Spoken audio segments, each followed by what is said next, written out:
I'll just reach out and I'll DM them from my personal account. Like, hey, I'm John. I'm the co-founder of MMA TEE Company. And then I'll just talk about some of the benefits of our company for fighters. So for the fighters, right, they get a custom design, which most people have to pay a graphic designer for, right? They can come to us and we'll do all their designs for free, right? That's part Wow. of the package of our sponsorship. We build them an online store so they don't have to carry around that box of t-shirts anymore. People can come right to our website. They can go to any fighter that we sponsor and they can, boom, click on their shirts, ships right to their house. And then, the biggest thing I think for fighters, especially regionally, is um, getting paid, right? Right. It's really hard to go through a fight camp, still have a full-time job if you're an amateur regional pro, even guys in the UFC. I mean, like Stipe, right? He's a firefighter. Right.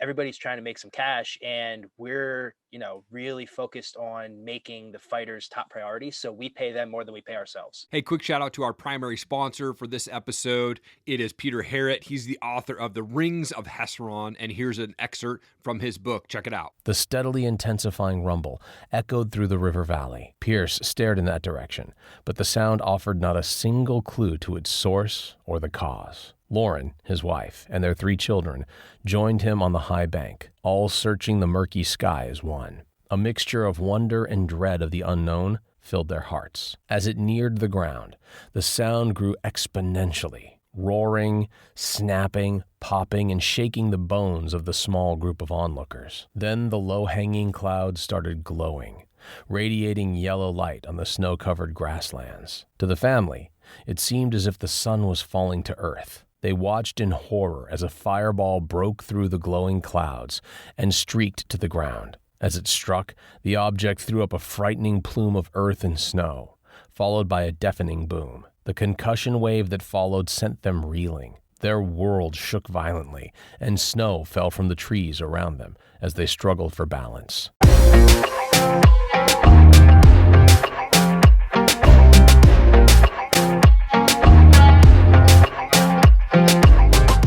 Alex, you're the owner of Philly Drinkers Promotions, and then you and John both together, founders of MMA TEE Company and much more. Thank you guys for your time, man. I appreciate it. Oh, absolutely. We're stoked to be here. Dude, I like to go back with my shows. Have you ever seen that? Because I like to have that kind of real person connection. Like, where did you guys grow up, and what was childhood like for you? For me, I grew up in a small coal region town, border of Schuylkill and Dauphin County in Pennsylvania. Not a whole lot to do there. No red lights, no stores. It was a big deal when the first Walmart came to town. A kid I went to high school framed his receipt as the first person to get an item from Walmart. So we had to really find things to do to, have fun and make things up as we went pretty much. Went to a state school here in Pennsylvania, Shippensburg University, started majoring in math, dropped that major a month in after my first calculus exam. Right. And then went into journalism. Okay. I was actually listening to your podcast with the founder of Tap Out, and he was talking about his childhood, and it made me realize for the first time that my mother has been an entrepreneur her entire life, and I didn't really put 2 and 2 together until today when I listened to that podcast. She, when we were young, started her own daycare, had kids in and out of the house all the time. When I was older, she went to school to be a beautician, started her own shop. So I think after today, I realized that that's kind of where I get my entrepreneurial spirit is from my mom. Yeah. Oh, that's awesome. What about you, Alex? So me and John are both from Pennsylvania. I'm from Middletown, Pennsylvania, which is very, very close to the capital, Harrisburg. And John and I are actually we're not childhood friends. We did not grow up together. We actually met in 2013, working for a minor league baseball team in Lancaster, Pennsylvania, an independent, the Lancaster Barnstormers. And so, Nice. I grew up actually as a traditional sports fan. So diehard fan of baseball, basketball, football, of course, not too much into hockey, but really just the core 3 sports. And it wasn't until I worked in baseball for 6, 7, 8 years. And then, we'll talk about John and I and how we met and then how this whole concept came around. And, but I have no background in combat sports, boxing, any of that. And it wasn't until I met John and we were able to kind of link together. And now I don't know if I'd say MMA is my favorite sport, but I would say regional MMA is becoming my favorite sport now. Totally. Yeah. I mean, I'm a big fan of, baseball. I grew up playing baseball, huge fan of combat sports. I mean, I remember being a kid, like my dad having pay-per-view of Mike Tyson and things like that. And me and my cousin, like walking down to the VHS rental store as a kid, and we'd be like first, second grade renting like UFC 1 and 2, man. And so like, that's kind of where it started for me back then, man. But and John, you kind of talked about this, but like, who was that person in your life that kind of pushed you to fight for your dreams for you guys? For me, it was, I would say, both of my parents. It's not that they let me do whatever I wanted to do growing up, but they gave me a pretty wide net to cast, and also let me fail a lot. So they would let me see, like, you can fail at something and then push through and become better at it, through sports, through school, through, pretty much anything I was doing growing up. They kind of gave me that, that ability to see that if you do work hard and you persevere through things, that, good things come to people who are able to do that. Yeah. What about you, Alex? Yeah, Scott, I'll piggyback on that. It was definitely my mom. So my mom is Italian, from Boston, Massachusetts. And it's that big Italian family. And she's, Sunday dinner, every Sunday eating pasta growing up. And we didn't eat out a lot. It was home cooked meals all the time. And it's just one of those things where my parents were not overbearingly, my dad's not a sports fan at all. And so they were supportive, but not in the overbearing, you can do whatever you want, you dream it and live it. It was just more of a casual, we support whatever you want to do. If you want to go to college, go to college. If you don't want to go to college, don't go to college. You want to be a doctor, you want to be a lawyer, it doesn't matter. Whatever you want to do, just do it. So it was almost like more of a casual support. And lucky for me, I figured it out. I probably didn't even realize that's what they were like until I was probably in my 20s. And that's part of the reason why I didn't really even figure out my life until 25. That's awesome. Yeah, me too, man. I mean, my passion is to get those fighters known and noticed online that I've come across and things like that. And what you guys are doing with MMA TEE Company, I mean, you guys are working to support fighters on the promotional and the financial side. Like, how did MMA TEE Company come together? How did you guys meet, and what's going on with it right now? So Alex and I met, I think, like he said, when we worked for the minor league baseball team here in Lancaster. So I was just starting out my amateur career, like 2013, 2014. I've been training for a little while, started training in college, but then I started fighting just around the time Alex and I met each other. And with fighting, as an amateur on the regional scale, you're always hustling tickets and you're always hustling shirts if you can get somebody to print them. So I think our first shirt that we actually worked on wasn't even mine. It was Alex's shirt that he wore to one of his strongman competitions, and we were both kind of like amateur graphic designers that didn't really know what they were doing, and I just image traced his face and put it on a t-shirt, and we sold them. And that was like the first shirt for MMA TEE Company, but it was 7 years ago at this point, and we didn't have any kind of business model or any idea to work together on a business starting there. Gotcha. Wow. Yeah, it was actually, so it was 2013, and if you want to get real technical, I think I was John's assistant at the time. Okay. He was in charge of, he was in charge of the entire production at the baseball team. So anything that went up on the video board, anything that we scripted, he oversaw all the camera guys, did a lot of the graphic design, all the interns. And I was actually an intern that first year, helping him write the scripts. Kind of like a PA, I guess, if you will. We didn't call it that, but that's what it is in minor league baseball, like sports production.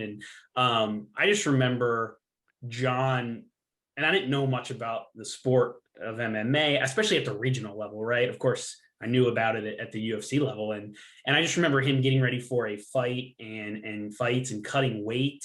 And like, he looked different because he was dropping all this weight. He was tired from the weight cut. His diet was super strict. And don't forget, we were working in minor league baseball, which is like 80 hours a week during the summer. It's like the 6 a.m. to midnight type thing.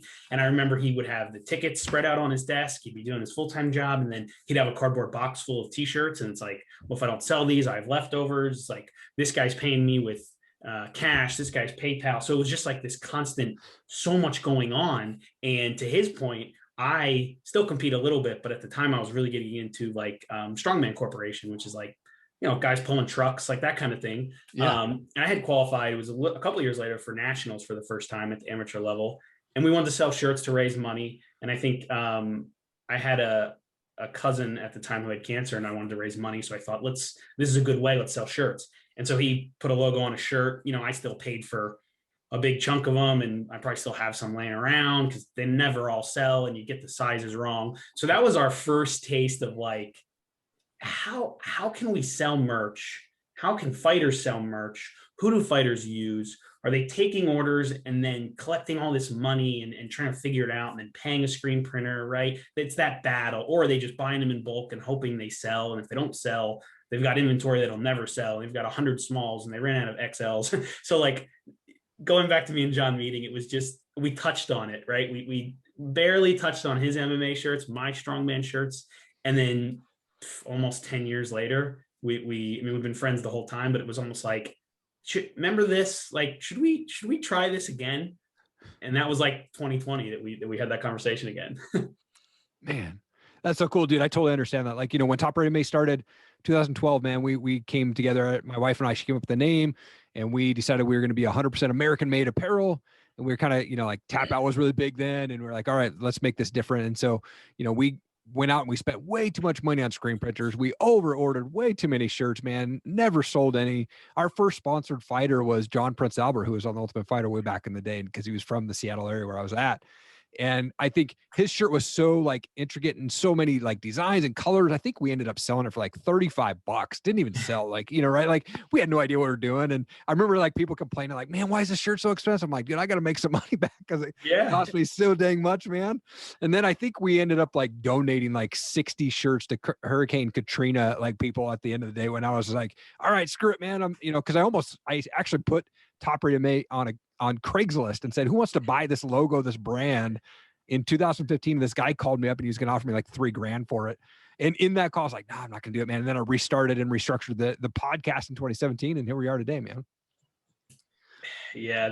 The apparel game is, I think it's so easy from the outside, and you obviously have lived it, right? It's like people think it is something and it's something else. And it can be one of 1,000 things. And you're talking about trying to make money on the margins of the shirts because, you're probably screen printing them and there might be 7 colors and 2 locations, and the fighters want this, they want the sleeves and the back. And now you're paying $20 a screen. And it's like, it's just this insane thing that to the normal person, like a t-shirt is a t-shirt, right? Right. And then when you really trace it back to like, where did the shirt come from? Where did the printing come from? Where did the ink come from? Who's distributing these things?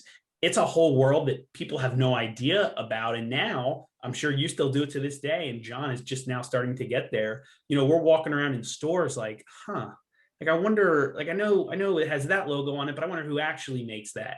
And then they rip the tag off and print on the back. And I wonder if that's 100% cotton. No, check the label. And it's like, oh, that company didn't put the country of manufacturer. That's legal. They have to put that. So you just learn all this stuff. To the point where I'm at the grocery store and someone walks by and I'm like, oh, that's a Gildan 64,000 soft style Heather Navy t-shirt. It just becomes like your whole life. Yep. Oh, totally, man. I mean, I even bought I bought a screen print and I tried to put it in my office of my house at one point and realized very quickly that I didn't have the space for the, to spray off the screens and all of that stuff, man. Sold that.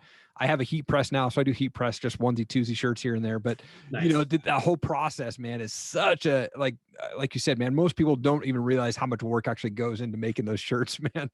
And the options that you have. I mean, you can heat press, you can screen print, you can direct to garment print, which is becoming like a really popular thing now. Which we do a little bit of that, and it's just it's so much work, and you get to a point where it's like, well, I want to grow this brand, but I mean, think about how much work it takes just to screen print 100 shirts. Sure. Oh, totally. Right. So it's like, if I'm spending my time screen printing 100 shirts, who's signing fighters? Who's selling the shirts for us? Yeah. So it's the ultimate balance of what do we want to accomplish, which everyone has things they want to accomplish, right? That's the easy part. And then it's like, well, how do we actually make this work? What is realistic for us? And that's what we've battled for. We've only been around a year. So call it 2 years with ideas and brainstorming. Yeah. And every day it's like, there's a new challenge, and then it's on us to figure out a way to kind of overcome it. What's that process look like when you guys start working with a fighter, and how are you able to support them in what you guys do? So, I mean, the process has changed, I think, over the last year, but still at the same time has remained to its core, me just reaching out to people. Okay. So I do a lot of research on fighters. I follow the regional scene, all the way up through to the national and worldwide stage. And if I see someone who, I see them on Instagram most of the time, who I think that we would be a good match to work with, I'll just reach out and I'll DM them from my personal account. Like, hey, I'm John. I'm the co-founder of MMA TEE Company. And then I'll just talk about some of the benefits of our company for fighters. So for the fighters, right, they get a custom design, which most people have to pay a graphic designer for, right? They can come to us and we'll do all their designs for free, right? That's part Wow. of the package of our sponsorship. We build them an online store, so they don't have to carry around that box of t-shirts anymore. People can come right to our website. They can go to any fighter that we sponsor and they can, boom, click on their shirts, ships right to their house. And then, the biggest thing I think for fighters, especially regionally, is getting paid, right? It's Right. really hard to go through a fight camp, still have a full-time job if you're an amateur, regional pro, even guys in the UFC. I mean, like Stipe, right? He's a firefighter. Right. Everybody's trying to make some cash, and we're, really focused on making the fighters top priority. So we pay them more than we pay ourselves. Wow. Man, that's such a cool thing. I mean, that especially the amateur fighters that are up and coming and wanting to have their shirts out there and then not having to pay for that inventory and stuff like that, man. I love that you guys are able to do that. With COVID shutting down the majority of MMA fights in 2020, and they're really starting to just pick up. Like, how did that affect you guys? Did you guys see an increase or decrease in support at all? Yeah, Alex, you want to run with that? Yeah, so it's a long-winded story, and we won't bore you with the details, but we tossed this idea around and kind of built the concept of what this business model could look like, in the 5 months prior to kind of our world getting shut down. Right. And so we launched the company, I think officially, I don't know when we had it all legally, set up, but as far as being public, it was like the first week of March, right? Okay.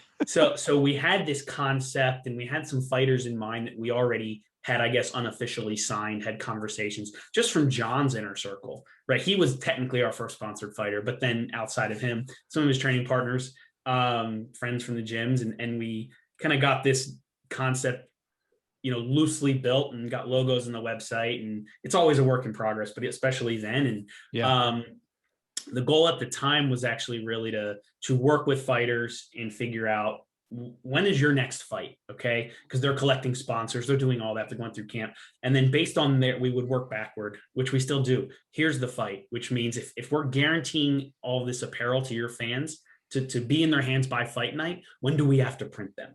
Which means, do we give your fans a last call on this date? And then we do an interview and some promotional things, whatever along the way, leading us all the way back to that first day, which is when we launch, which was different then, but now it's somewhere in that range of like 10 to 12 days before their fight. We launch the design and then it just trickles from there. And, hopefully 2-3 days before a fight, your shirt comes in the mail and you're ready to support, whether you're going or watching it on Fight Pass or wherever. But when we originally started this concept, first of all, we thought there'd be fights going all the time because we didn't know about COVID and what its effects would be. Yeah. And also I'll say at the time, I don't think we really had a plan to do John's podcast and to do a lot of interviews, and we were doing the graphic design, but I think the plan was really to just kind of figure out, here's the design, here's how long we want to sell it, how are we going to promote it? And then when we realized, oh, there's not going to be any fights for a long time, even longer than we even thought.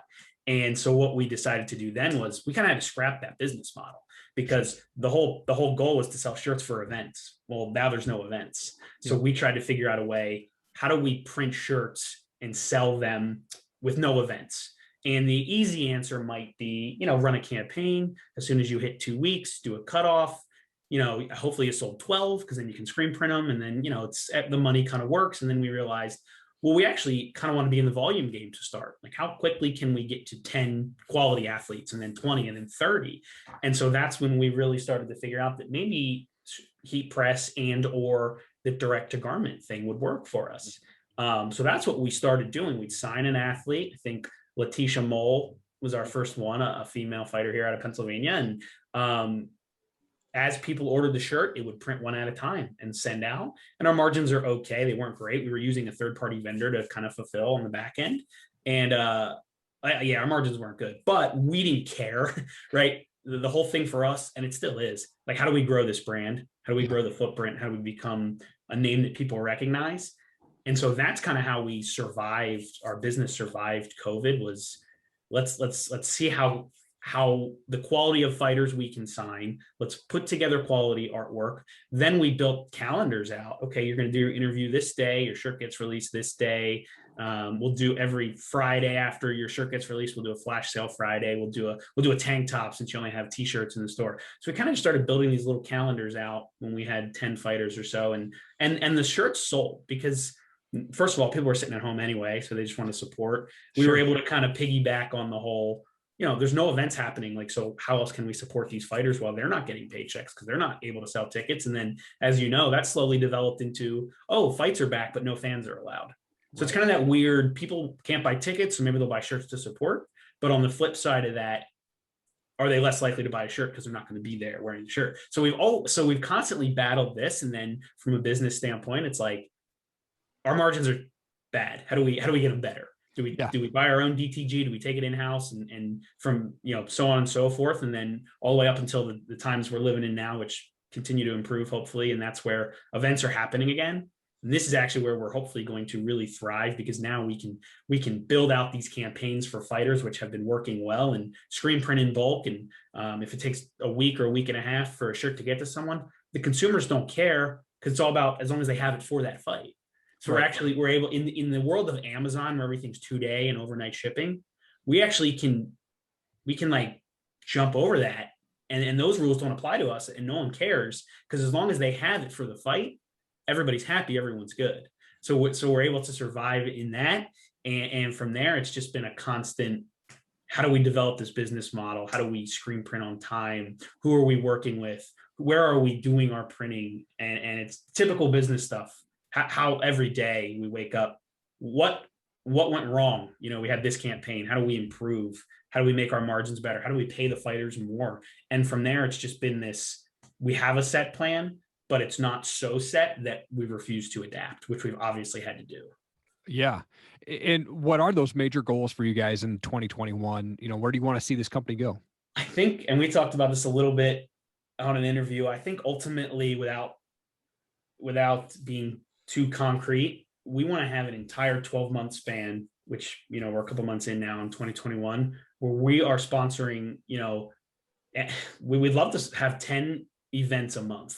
That being, if we have a CFFC card, we want 5 guys on the card, or 4. We'd love to run 10 campaigns a month for a 12-month span. How many shirts can we sell, hoodies, tank tops, and more importantly, how much money can we pay out to these regional and sometimes non-regional, because we have a couple of UFC guys now. How do we make them as much money, support their fight careers as much as we can? So I think in a perfect world, we go 12 months attending events, selling merch at events, sponsoring events, putting our banner in the cage, whatever we feel like we want to do to grow this brand. And I think if we can do that for a 12-month span, we'll be able to look back at the numbers that, the money we've made, because we're a business, but also the money we've paid out to fighters. The littler things that still matter, the social media following, how have we grown, what's our engagement look like? So without setting any hard goals, we can do that consistently for 12 months. I think we're going to be really happy looking back, and then maybe setting some things in place for like 2022. Love it, man. That's awesome. Yeah, I want to switch to some fun questions here real quick. I've got these things called pod decks. So there's random questions. I'm going to pull one out, and hopefully it's not a flop for us. We'll see how it goes here. All right. This is an interesting question. What's the weirdest thing you've ever eaten? Do you want to go first? No, go ahead. All right. It would be probably, I tried a balut egg. You know what those are? That's not a, no, I guess I don't. So it's like so it is a partially fertilized chicken or duck or quail egg. Yes. And okay. I worked at a balut egg farm at the beginning of COVID just to make some extra money. Alex remembers that. I do. So yeah, the guys at the farm they're always, heckling me and saying, you got to eat one. So, I tried it. Not good. Did not eat the whole thing. I don't know if I can do it, man. That's awesome. This is probably not weird to a lot of people, but I don't know what your demographics look like for the show, but I'm half Jewish. And so we eat gefilte fish, especially on Passover, which we just had. Yeah. And to someone who is not Jewish or not aligned and experienced with that, it's a kind of a gross, very gross, like it's like jelly, but it's fish. Okay. It's pretty gross, but like, it's not gross to me because I've been eating it my whole life, but a lot of people would, the smell, the taste, it's very hated food. Okay. That's awesome. Well, I'm a big music guy, so I love to ask the question, like, what's a favorite band for you guys, or what's a favorite type of music you like to listen to? I mean, favorite band for me, right now, I listen to a lot of Volbeat.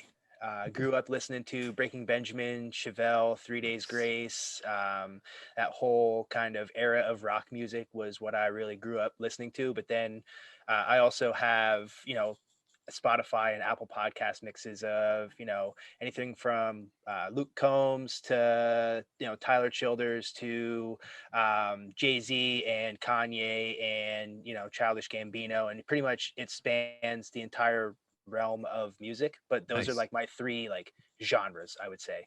Yeah. I think we're probably very aligned there. We grew up in the 90s, early 2000s. So like the bands of that time, where there was like the punk rock of your Blink 182s, your Green Days, your Sum 41s, a little bit in there. And then rap. I mean, we grew up, I guess you could say we grew up listening to like Lil Wayne and 50 Cent, right? Okay. And so and then I got married a couple of years ago. My wife's a big country fan, so I listen to country now too. And then dating back to when I was growing up, I've always just been like a classic. Like I'm a big Beatles fan. Your Billy Joel, your Elton Johns. So those are always there for me. But then, music's so situational, right? What are you doing? Totally. What does it call for? We're all athletes. So you're training. What do you listen to when you're training? So there's just such a different. I feel bad for people that don't like every kind of music, because you're missing out if you're not, I think. Yep. I mean, I was a total metalhead in high school. So it was like Korn, Rob Zombie, Linkin Park, right? Like all of that stuff. And then I got a job with Universal Records out of high school. And so they're like, dude, you got to go listen to this band and you got to like listen to these other CDs coming through. And so that kind of opened my eyes to like hip hop and rap and more country and things like that. And, now I listen to everything, but I still go back to my roots, like Breaking Benjamin and Chevelle and all those guys. Totally. Man. That's right. I love to listen to those guys. I was actually at a concert one time with Chevelle. It was an outdoor arena, and me and my cousin were sitting up on the grass. And then down there, like where the cool people had this covered like seating area, right? And it was the first concert at this new outdoor arena, and they sold these lemonades with half lemons in the cup. And so me and my cousin are sitting in the grass and we're smoking a joint and getting totally stoned, man. And then somebody next to us decides to take one of these half lemons and chuck it into the seating area. And then someone down there's like, oh, fuck you. And they throw it back. And then it's like 2-3 minutes of just half lemons flying back and forth between the grass and the seating guys. And Chevelle was playing on stage. They're like, who's winning the war up there, man? It was like one of the wildest concerts I've been to, dude. It's awesome. Yeah, it was pretty rad, dude. That was back when you could go to rock concerts and still bump into people, right? Totally, right? Yeah, totally. Yeah, people don't like that anymore. We went to Breaking Benjamin a little while ago, my wife and I did, and she was like trying to get people to bump into her and like not even start a mosh pit, just jumping up and down, and she was getting dirty looks, and she was like, rock concerts really changed. Right? Yeah, dude. Really. I chipped my tooth when I was 13 in a mosh pit, and every time I go to them, it's like, you want me to fix it? I'm like, hell no, man. That's my mosh pit, dude. That's it. Yeah, heck yeah. That was awesome, man.